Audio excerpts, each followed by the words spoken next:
Well, hello.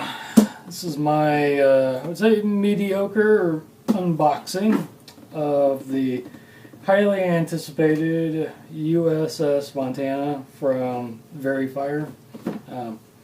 Anybody who's watching this probably knows that everyone has been very, I would say, anticipating this kit for probably 6 months, maybe a year now. I can't quite remember when the kit was announced, but I do know it was quite some time ago. So it's finally here, and yeah, here's some nice box art. Everyone's probably seen this splashed on there. USS Montana, and yeah, there is. It looks just like a photo of it on that side, and on this side they do have the two different color schemes that they imagine it looked like. Nobody really knows for sure if they had used this dazzle color or not. This is Verifier's own design, very likely. What's more likely is probably this scheme here, or MS-22, which is just haze gray and just a red for the underbody. They did give some colors here, and these are given in Mr. Hobby and AK. For my build, I'm not going to be using any of those. I'm going to be using Tamiya, which, whatever. So, and I'll go ahead and start doing the unboxing.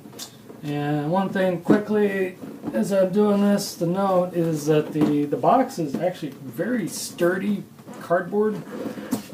It's much thicker than anything from Tamiya, that's for sure.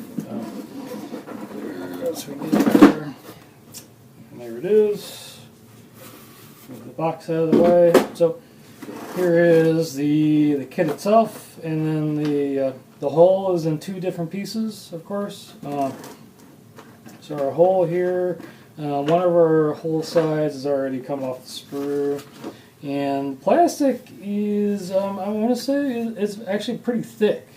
This plastic is very thick compared to, I would say, at least the Tamiya, from my knowledge.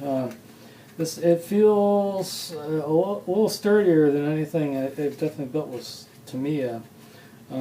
Just for reference here, this is actually a hull of a Yamato, and I can definitely feel the difference in this hull as compared to this hull. The plastic definitely feels very different to me. This plastic is a little bit more of a glossy shine now, versus this one is very much kind of more of a dull satin. So I'm not sure why that is. It's just the different plastic types, I guess. So here's this it's a two-hole design, so of course we're going to have to glue these two sides together here. If I can get them to match up real quick here. And it's the entirety of the ship, basically right there. You kind of see, they did mold on the detail here on the bottom. It does have a little bit more of a bowl nose than the Missouri does. And yeah, there's hull plating already molded on the sides here, and then let's see here, this has been molded on. Yeah, it's a pretty big ship. I'll put this down quickly here, and then this is my Yamato again from Tamiya. This is the Deluxe Premium Edition, and so I can kind of put them down next to each other. Actually, the Yamato can almost fit inside of the Montana. Let me try to do that again without falling apart.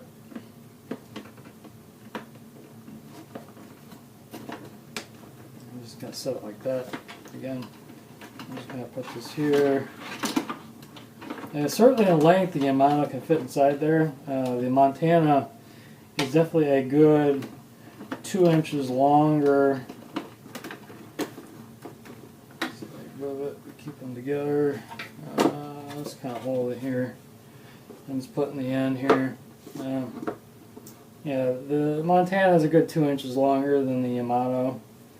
And in terms of width, boy, those are almost the same.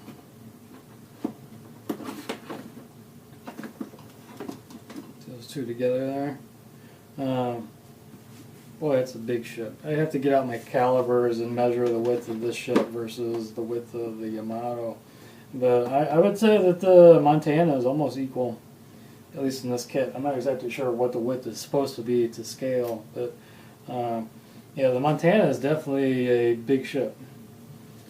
Okay, so we'll kind of put Yamato to the side here. We'll put these two halves over to the side, over this way. Of course, here's our instruction booklet, as you can see, and there's a color sheet for the two different color schemes that they suggest. I'm not going to use either one of these. I'm going to use my own color scheme, which I think the Montana would have been done in probably 46. And here's a list of parts. Instruction booklet, not the best, but not the worst. That's for damn sure, because I've worked with other kits in the past. I could barely even understand what the hell was going on. They just had too many details going on every page. This one's actually pretty spaced out, not too bad. For comparison's sake, here's the Tamiya Yamato kit, and this one is definitely, this is a really big booklet, and there's lots of detail here. They have like different designs here versus this is just pretty much a just black and white, and there's no detail into the color sheet, or I mean not the color sheet, but the decal sheet.